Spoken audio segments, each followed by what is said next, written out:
My understanding is that our founding fathers in the Constitution devised a system where we had a House of Representatives and a Senate. And they have to agree before something becomes a law. Now, I think this is an amazing decision that our founding fathers made. Because what this does, it requires that the Senate, where all of us represent a whole state, have to reach agreement with our colleagues in the House who have much smaller constituencies and therefore may be targeted more to one specific area than some of us are. Now, I listen to lecture after lecture from my colleagues across the aisle about the Constitution. It's almost as if some of you think you're the only one that's read it, or you're the only one that understands it. Well, you're not. And here's how the Constitution works. When we pass a bill, and the House passes a bill, we go to conference. And why did the Founding Fathers want that? Because they understood that compromise was the mother's milk of a democracy. Now, here's the really bizarre thing about this. I bet I heard, as a candidate for office last year, 10,000 times, why don't you pass a budget? I listened to the leader of the Republican Party stand on this floor, and I'd love to put together a montage. Because, you know, we do a lot of hyperbole around here. We exaggerate. We go too far and say too much. But it is not exaggerating. The rallying cry of the Republican Party, pass a budget, regular order, pass a budget, regular order, pass a budget, regular order. And what did we do?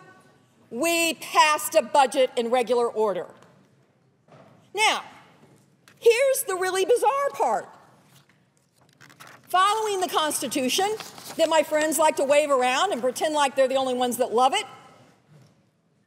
we now have the nerve that some people on that side think regular order doesn't matter, and by the way, they don't want to go to conference and they don't want to compromise. Blowing up the constitutional premise of compromise between the two houses. Blowing it up. Now, I don't know what the American people think of this, but you've got to, like, shake your head at the politics of this. You've got to shake your head. Because here's what's really bizarre about this. They keep moving the goalposts about what it would take to get us to conference. And by the way, the people who are going to be conferring on the other side are the Republican Party.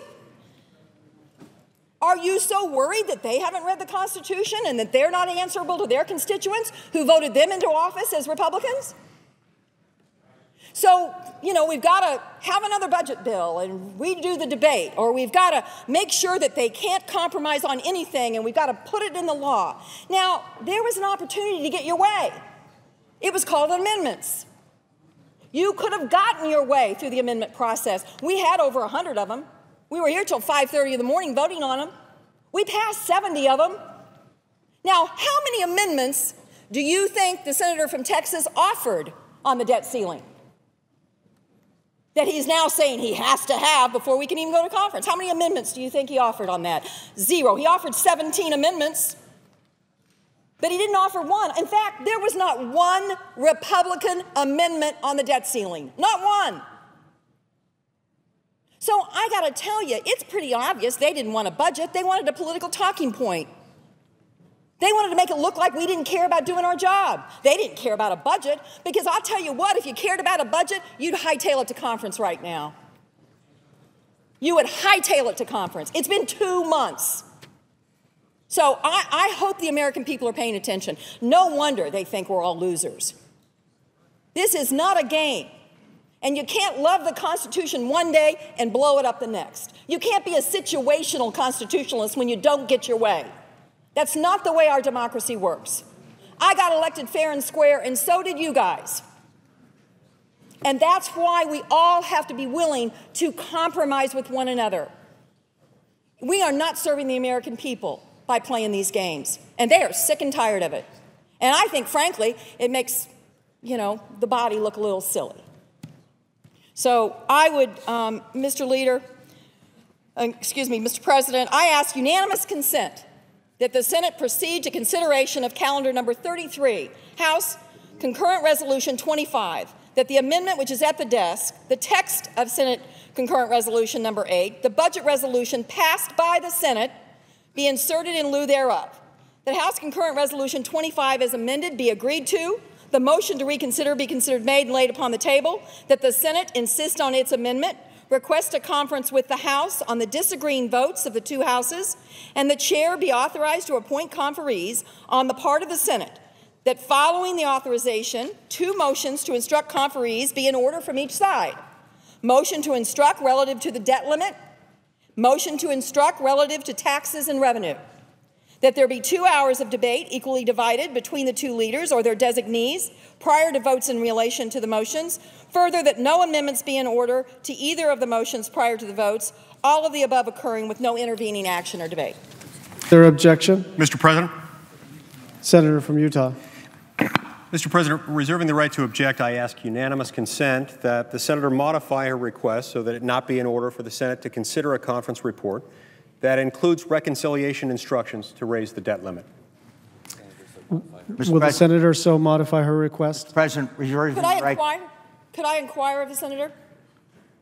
I'm asking, is the preventing a backroom deal, are you saying the constitutional provision for a conference between the two houses, you're saying that what the Founding Fathers put in the Constitution for conferences, that in fact is a backroom deal in the Constitution? You don't accept that part of the Constitution? My friend and my distinguished colleague from Missouri is absolutely correct in citing the Constitution and pointing out the fact that the two houses do have to agree before something becomes law. It's also important to point out that under Article 1, Section 5, Clause 2 of the Constitution, each House of Congress is constitutionally charged with the task of establishing its own rules for operation. The rules of operation in this body, as they apply right here, require that this kind of request receive unanimous consent. What that means is that every one of us has to be willing to vote for this. What I and a few of my colleagues have said is that regardless of what you might decide to do, we respect your opinion. But if you're asking us to vote for this, meaning to give our consent, which is a vote, we're asking for one slight modification. That slight modification includes something very simple, which just says we're not going to negotiate the debt limit as part of the budget resolution. They're two separate things. We didn't consider a single amendment that would have addressed the debt limit. Not a single part of the budget resolution that was passed out of this body addressed the debt limit. The debt limit not having been the subject of the budget resolution, it's not appropriate for that to be addressed by the conference committee. Mr. President. Will the senator so modify her request? Mr. President, I'm reserving the right to object, and I will object to the senator from Arizona. Well, first of all, I think that what is being done here, if we agreed that a small number of senators could basically change the way that the Senate does business, it could have serious ramifications for the future. The senator from Utah just said that he doesn't want to be deprived of his vote. We're ready to vote, I say to my colleague from Utah. We're ready to vote. Maybe they're not aware that the conference committees are open to anyone who wants to observe them. So I would like, through you, to invite the senator from Utah to sit in on the conference committee and listen to every word. This notion that our democracy is a backroom deal because a bill's in conference, the Founding Fathers are shaking their head in disgust at this notion. Well, it is not a closed process. It's an open process. Anybody can come and listen. And it is my understanding, since the budget conference is open to the public, it will also be broadcast on C-SPAN so that all the American people can watch what the deliberations are. So I wonder, why would the senator from Utah say it's a backroom, closed-door deal when the fact, doesn't the senator from Utah know that this is open to the public and seen by everybody?